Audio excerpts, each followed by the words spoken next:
হযরত নূহ দীর্ঘকাল ধরে তার জাতিকে আল্লাহর পথে আহ্বান করেছিলেন, কিন্তু তার অবিরত চেষ্টা সত্ত্বেও তারা সত্যকে গ্রহণ করতে অস্বীকৃতি জানায়।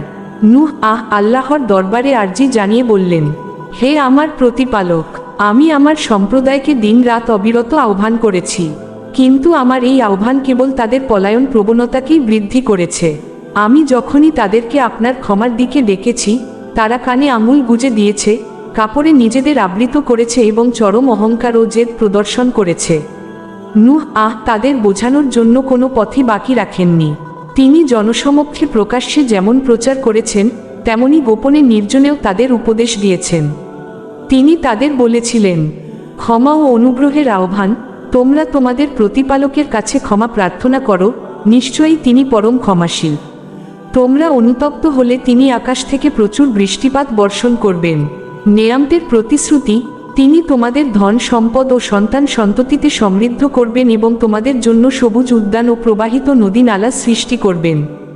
সৃষ্টির রহস্য অনুধাবন, তোমাদের কি হলো যে তোমরা আল্লাহর শ্রেষ্ঠত্ব স্বীকার করতে চাইছ না, অথচ তিনিই তোমাদের পর্যায়ক্রমে সৃষ্টি করেছেন। তোমরা কি লক্ষ্য করনি কিভাবে আল্লাহ সপ্তস্তরে বিন্যস্ত আকাশমণ্ডলী সৃষ্টি করেছেন? সেখানে চাঁদকে আলো হিসেবে এবং সূর্যকে প্রদীপরূপে স্থাপন করেছেন। তিনি তোমাদের মাটি থেকে উদ্ভূত করেছেন, আবার মাটিতেই ফিরিয়ে নেবেন এবং সবশেষে পুনরুত্থিত করবেন। তিনি পৃথিবীকে করেছেন বিস্তৃত, যাতে তোমরা সহজে চলাচল করতে পারো। নূহ এর এত সব আকুল আহ্বানের জবাবে তার সম্প্রদায় কেবল অবাধ্যতায় প্রদর্শন করল। নূহ আল্লাহর কাছে আক্ষেপ করে বললেন, হে আমার পালনকর্তা, আমার সম্প্রদায় তো আমাকে অমান্য করল। তারা এমন সব নেতাদের অনুসরণ করল, যাদের ধন সম্পদ ও সন্তান সন্ততি তাদের ক্ষতি ছাড়া আর কিছুই বৃদ্ধি করেনি। সেই অবাধ্য নেতারা এক ভয়ানক ষড়যন্ত্রে মেতে উঠল। তারা সাধারণ মানুষকে প্ররোচিত করে বলতে লাগল, তোমরা কখনোই তোমাদের দেব দেবীকে পরিত্যাগ করো না, বিশেষ করে ওয়াদ, শোয়া, ইয়াগুজ, ইয়াউক ও নাসর কে কখনোই ছাড়বে না। এইভাবে তারা অসংখ্য মানুষকে বিভ্রান্তির সাগরে ভাসিয়ে দিল। ফলে জালিমদের জন্য বিভ্রান্তি ছাড়া আর কিছুই বৃদ্ধি পেল না। তাদের এই চরম অপরাধ, কুফরি ও সীমালঙ্ঘনের কারণে অবশেষে আল্লাহর পক্ষ থেকে শাস্তি নেমে এল।